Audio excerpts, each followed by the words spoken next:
Welcome to Outlander Media Network. I'm Kirby Lee Bailey. We're at the Madison Theater in Covington, Kentucky, and I'm with my man, Joey. What's your last name, Joey? Arena. I always just know you as Joey because we've been here before in this not this place, but at Capone's on the final leg of your last tour, and so this time we're on the front leg of the new tour. Starting off fresh. So are y'all excited about this new show going on right now? Yeah, we like you said, it's day one, so it's always fun when you get to meet the band, and everybody's kind of like slow to introduce themselves a little bit. Some people are shy in both bands, so over the next couple of days we'll warm up to each other, I'm sure. But yeah, it's we're hitting really good markets. That it's just a short run, but they're good markets for them, good markets for us. So these shows should do very well, and it'll be a good time. So I mean, that's what I was telling her. This is my first time at this venue in like almost 10 years. Oh my God, dude. We've been here 3 times in like the past 6 months. Really? Yeah, our tours keep coming here. So, but I mean, to this place, specifically here, yeah, like to this venue, to this this city. Every time we come to the city, we're playing this venue, and it's cool though. I mean, me and the manager, we were discussing it, like just how often we're here, but that's a good thing though. When you keep revisiting an area, if you keep making a good impression, you just see that number grow every time. So it's like, we were just here with Shallow Side, so Sam filling in for us. He even said, he goes, yeah, there's more people here than there was, last time when we did our tour together. We played here, so it's good to hear that, that number keeps growing. So yeah, you always wanted to keep growing. I noticed you got your little stage manager is a Tennessee gal like us from Tennessee, and I've been wondering, have you moved to Tennessee yet, or are you still in New York? Oh God, man, I'm still in New York. Oh, he's on the why put off tomorrow when you can put it off forever. God, why I hate that's pretty accurate. Packing sucks and have to move all your shit. Dude, it's what it really is that it's because I own a business, and it's so hard for me to just like up and leave. I have a very awesome clientele back at home, and I'm just like booked out so far. So it's like, and the money's so good. I'm not gonna lie, because music don't pay shit. So well, it's not true. We all love coming to see you the show. No, I mean, if you are on the road, you can't make no money in the music business. Well, and I mean streaming. So I mean, that's what I'm kind of more or less relating to. But like, but yeah, no, obviously touring. Yeah, you got to tour. That's where you make the bulk of your money is merch and your guarantees or whatever. We talk about the streaming and all. Years ago, I remember people got on to Metallica when they were talking about Napster and the downloading, and now look where we're at. Because back then you could have a platinum selling album and be a small band, and you'd have a platinum selling album because people bought CDs, records, because you didn't have the streaming for free. I bring that up all the time, man. Like I was, even when that all was happening, I was still young, but I was playing guitar. That's my forte. So like I started playing guitar. Excuse me. Damn. The post-show sneezes. I think a ghost just left me. Just exercise my demons. That even made sense to me at a young age though, and I'm like, I wish that more musicians would have rallied around it, but everybody's so focused on like making everybody happy. That right there, man. And it's like, I've been preaching and bitching about this a lot lately. And I was just talking to my manager about this earlier, like too. I'm really fed up with the entire industry, and I think that like musicians really need to just hold onto their power and stay true to themselves. And I think a lot of the issue is that musicians are just so creative that they, and I'm not speaking for all of them, and I'm not speaking in absolutes, but like probably the majority of them are so focused on the creative end of things that they forget that this is a business. And with the business, and maybe it's because I've been a business owner for almost 20 years now, you have to, like, it doesn't matter what the business is. Business operates pretty much the same way in whatever you're doing. You have to kind of hold on to your power, and you need to like kind of believe in what you do and make a stand for it and stand up for what's right. And I literally said it to my manager. It's like, dude, we're the first ones to pay out and we're the last ones to get paid. And, you know, everybody makes money off the artist. But, you know, so it's like, and it's super frustrating because without the artist, there is no manager, there is no booking agent, there's no venues. You know what I'm saying? Like, what do you, I mean, unless you want to hold on, like, you know, do dances and stuff like that, and like DJ sets, fine. But like, see, I never understood the whole DJ thing, to stand up there and watch somebody plug in a laptop and go to town. It's like, you're just standing there. I could do that. That doesn't require much talent when you see the DJ and his stuff. I got friends that are DJs, but I totally pick on them all the time. I'm like, you know, I mean, what was your main job? Make sure that computer don't fly off the table. You know, it's like, I just feel that ultimately the artist needs to like kind of remember that we are the center of it all, and that's why when bands are standing up for merch cuts and like how, you know, we travel all this way, and you know, some of us aren't making what obviously these other, you know, the bigger bands are making. So we're out there we've made our sacrifice a million times over, and Lord knows that I have, as a musician, for being a musician for, I've been touring for literally 20 years now, being this year. And you know, when I say this, like, I don't mean it with any ego or anything like that. I know that I got to earn my stripes, and that goes with every new band I start. It doesn't mean that those stripes carry over from previous bands. You have to like earn your stripes and do your, you know, do the work, do the grind. But it's very disheartening when everybody just keeps taking from you and taking from you and taking from you, and you're just left with scraps. And it's like, God, man, like there would be no world. Like, there's no music industry if there's no music, you know what I'm saying? So you got to be careful, like with like industries and stuff. Like, we were at a festival this year, and it went sideways. I mean, it was a total shit show, and they shut the festival down.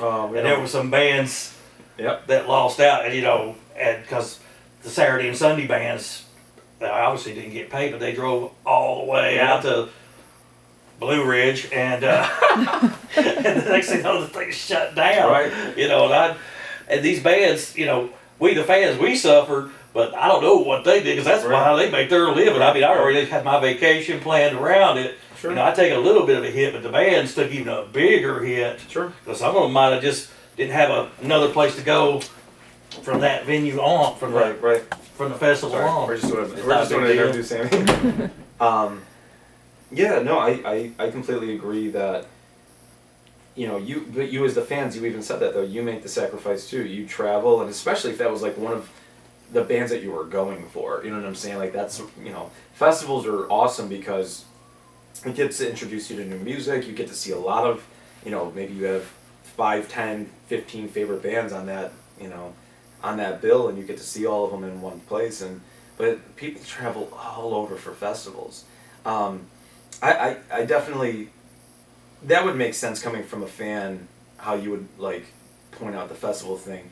I mean more or less industry as far as labels and just pretty much the politics of it all as far as that goes. But there's frustration that could be shared across the board between the musician and the fan. It's kind of like me and another artist talked about it. It's like the restaurants. You got the front of the house and you got the back of the house, and you gotta try to get them all together on the same sheet of music. You know, that's been the main issue, because you don't know who's taking this, who's getting that, and it's just, oh Lord. Man. There's a lot of wheels turning.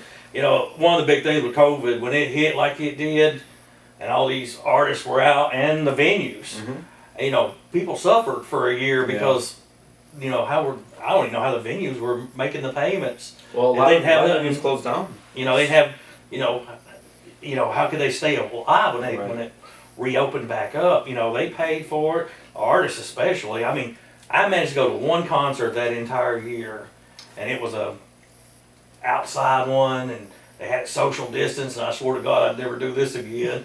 Yeah, we were one of the first rock tours to tour once things started slowly opening up, and a lot of people were still afraid to tour, and we were like, nope, we'll go right out. And that was our Gemini Syndrome tour. Gemini took us out, and I think the only tour I recall, I could be mistaken, but the only tour that was going out before us in the rock or metal world was Corey Taylor. his solo project. So his was social distance too. You had to buy the tickets early for that one, which was kind of weird because I went to Vegas and met Corey Taylor one-on-one where there was no social distancing. I mean, it was kind of weird how people didn't know what the liability on this and the liability on that. How we gonna do this? And it was like over here I can do all this, but over here in this city I can't do that. Right. Yeah. It was a nightmare. I mean, like I said, I remember the one at Capone with y'all and Gemini Syndrome because even Gemini Syndrome was a full meet and greet, and y'all were at the merch tables. I went to a show that wasn't too long, and I talked to the band, and we had a meet and greet, and they had a social distance off on a meet and greet. And one of the bands was out there and they all had masks on. We went up there to talk to them. Yeah. That was still going on. Right. People were actually still scared of that, which, I'm in the medical field. I've never worried about it. Because if it happens, it happens. Sure. I mean, I've never had COVID, never will probably. I mean, she does, but I've never had it. Realistically, I mean, you can't outrun it. I think everybody's going to get it eventually, shot or no shot. I mean, everybody I know has pretty much had it. I had it at one point, but it's funny. I got it not from that tour, and here I am out for 6 weeks. I'm out 6 weeks. And it's like heightened and all this stuff, and I'm shaking hands and hugging people and signing off. Like you said, I was at the merch table. I'm hanging out with all these people and didn't get it. Nope. We go do the second Gemini tour, hanging out with people, didn't get it. I get it probably about like a month later, just going to my grocery store. I'm like, oh, this would be my luck where I would get it. So yeah. See, people said I didn't have, I had it, but I never showed. I was tested 70 times and never one time for work. Never one time came up positive, and those tests were pretty accurate because I remember we had just came back from the Blue Ridge Rock Festival. This has been 2 or 3 years ago when that first opened. It was one of the only festivals that opened that year, and my camera person, she came back with it. I said, "Let me test myself," and nope, I'm good. It may be something that's in my blood. It's different from everybody else. I heard blood types also kind of matter with that, but then again, it's all been guessing games for the past 3-4 years. Whatever we're on. The last time we saw you, you hadn't seen The Exorcist movie yet. I saw it. What'd you think? I saw it. It was pretty bad, man. I kind of liked it. I'm sorry. I just was. I'm like. I mean, you're also talking to the guy who actually liked the second and the third Exorcist. So like, I like pretty shitty movies. So don't get me wrong. But like, I don't know, man. It was just too. I can't stand that director, dude. I think that's really what it is. I don't really have a bone to pick with a lot of people, but if I ever like met him, like, bro, get a different hobby, man. Or like, write an original. You're kind of shitting on like legends here. So. Well, like I said, we liked it, but there was a horror movie that came out later that made up for everything when Thanksgiving came out, and I got to see that one. Oh my God! I got to see that. We had a blast with that one. Yep. But if you saw Exorcist. There was the movie Night Swim that just came out. I want to see that too, yeah. It's the Exorcist in a swimming pool. Yeah. The new Exorcist in a swimming pool. Okay. Just give you a hint what you're in for. Hopefully it's a different director. Yeah. Maybe I'll like it. I was beginning to think it was the same director. New movie. So, well, let's just change the name and change the settings. So here we go. We'll do it in the pool this time. Fuck it. Yeah. God, man. So when y'all get done with this tour, where y'all heading after you get done with this 6 shows, isn't it? Yeah, just a small run. So we go back and I go back into the studio, and we just kind of get ready to set up for our first release of the year, which is going to be early March. So we're just waiting for a couple of things to be solidified on like the business end of who we're going to release through and all that stuff, and what kind of budget we'll have behind it, but. Like a full album or a single or just singles, man. And I think what we'll do at the end of this year is we're gonna put everything together and at least create like put an album together. You know what I'm saying? But like of all the previous releases and stuff, I might actually divvy it up into 2 EPs, and it's just hard because I put a lot of attention into all my releases, and I know a lot of a lot of fans want an album, and a lot of my friends are just kind of like, why do you still do singles? And it's like, I put so much into creating that single, and I write it with a purpose of whatever it's going to be, whether it's to like go at radio or to be like, pushed for all DSP purposes, like, streaming services. And every single kind of has a purpose, and I kind of want to give my attention to every release. And when you kind of like drop an album, unless you have that money behind that entire album to push that, it's a lot just to push one single. Oh, so like, imagine. so take that, times it by 10 if you're doing a full length, minimum, and that's a lot. So it's more cost effective for us to do it this way, and it also allows me to not feel like I'm creating much filler content for fans, because I feel like some bands just kind of throw some stuff on. Well, always be thankful for Octane, because Octane does love you guys. Oh, dude, we're so I was just talking about this the other day, man. Like, we are so blessed, fortunate, whatever you want to call that. Like, I don't know why, and I just appreciate it. You know what I'm saying? I don't know what it is, and my relationship with Chris has been so genuine, and I say that because Chris Motionless is the reason why we got on Octane. Without Chris, Octane might not know who we are. You know what I'm saying? Maybe now, I don't know, maybe not. But he kicked that freaking door down for us. And since then, we've had, 7 songs on there. And not all of them have been like full rotation. I mean, that's like a couple test drives, mixed throughout. But that's pretty fucking awesome, being like a DIY band. And like a band that is, constantly swimming against the current. So like having them in our corner, it makes it so much more worth it. It makes it so much easier. And I'm not gonna lie, man, it gives me a feeling every time I get that news. It doesn't get old, and I try to live so present with that feeling every time I get word that they pick it up, because there's a lot of artists that are like chomping at the bit, you know what I'm saying? And then they only have so much space for their rotation. So I truly feel just so fucking grateful every time that they at least look in our direction. It's amazing, honestly. And I feel like other radio stations really need to fucking take a page out of their book. There's a reason why Octane's #1, man. Oh, I You know love what I'm it. saying? Like, they don't play the same fucking 10, 15 songs, or or bands or whatever. Like, they give artists like us a fighting chance in an over-flooded industry, and it just makes, I don't know, man, it's good to feel like you got somebody in your corner. And Chris, being one of those people, is like, I mean, he's huge, man, you know what I'm saying? And like, but what's even better, like, that's to the world, he's huge. And his status is, as big as his status is like, honestly, as big as his heart.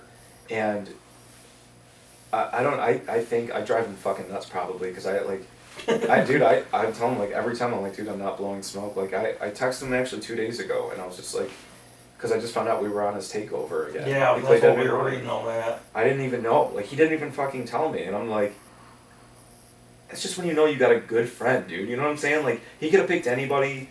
We were #1, like, the first on his playlist, and then, like, he said, he's like, I hope he doesn't get mad at I'm saying, but like, he said, he's like, you're my friend, like, I don't see it as doing you a favor. I'm paraphrasing, but he goes, I want to see you succeed. Dude, that's a fucking friend, man. Like, there's no expectation of anything. It's just friend helping friend, and there's not a lot of that in this industry, man. Yeah, I would love to see you guys tour with Motionless. Oh, dude, that would be awesome. 2020 shit on our fucking.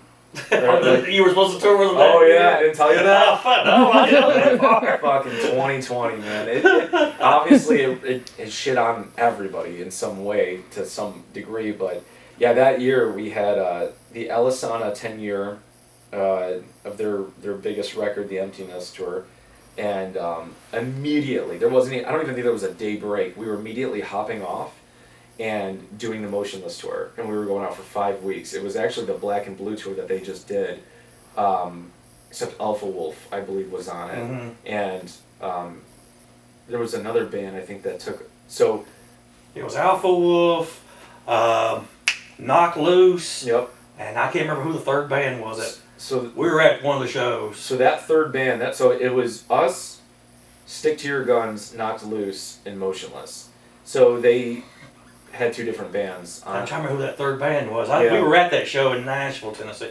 That was, funny thing was Motionless we went somehow I booked them, and we saw them 3 months in a row. Like, we saw them once at Nashville. No, once in Corbin, Kentucky. That's where we were. Mm-hmm. Then we were at Blue Ridge and saw them. Then we saw them again the next month in Nashville. They put on such a fucking amazing show. Oh, they are amazing. And I remember seeing them when they used to open in front of In This Moment. Mm-hmm. And then when we saw them at Corbin Arena, they're headlining over In This Oh, Moment. for the co-headliner they just did? Yeah, they were headlining, and I was like, wow, that's, you've watched it change, and in such a short time. I mean, they have gotten to be the it band. Yeah. A lot of people talk to me a lot about the it band, and that is the band right That's now. the band, Everybody man. keeps talking about right That's the now. band, yeah. Well, there's another big it band is Bad Omens.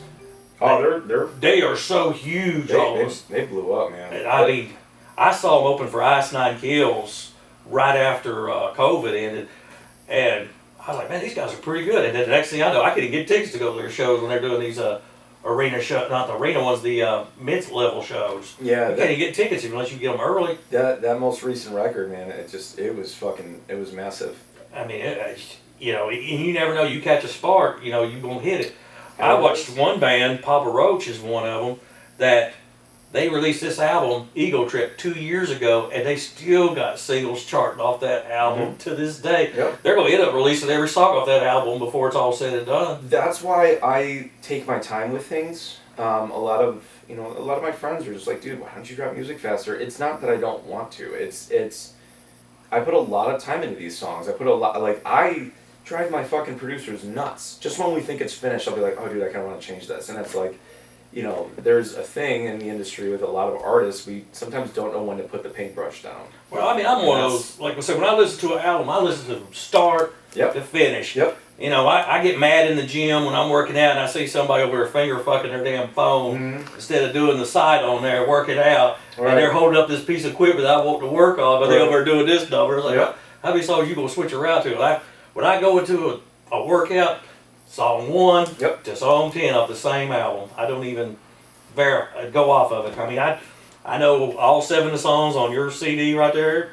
Start 1 to 7. I use a CD Walkman. Don't judge me. Oh, we talked about this. That's amazing. Yeah, no judgment, man. I think that's fucking great. My friend, like I said, she's like, you've asked sometimes because you say you don't have your cell phone about what you carried in. I said, oh, that's not my cell phone. That's a CD Walkman. I didn't know those existed. I said, yeah, they do. That's amazing, dude. And I still use them when I'm on cardio machines. So I think actually, I'll just announce it right now then with you, but so some of the songs, we're going to put another EP together, and it's going to be the songs that we released after that EP.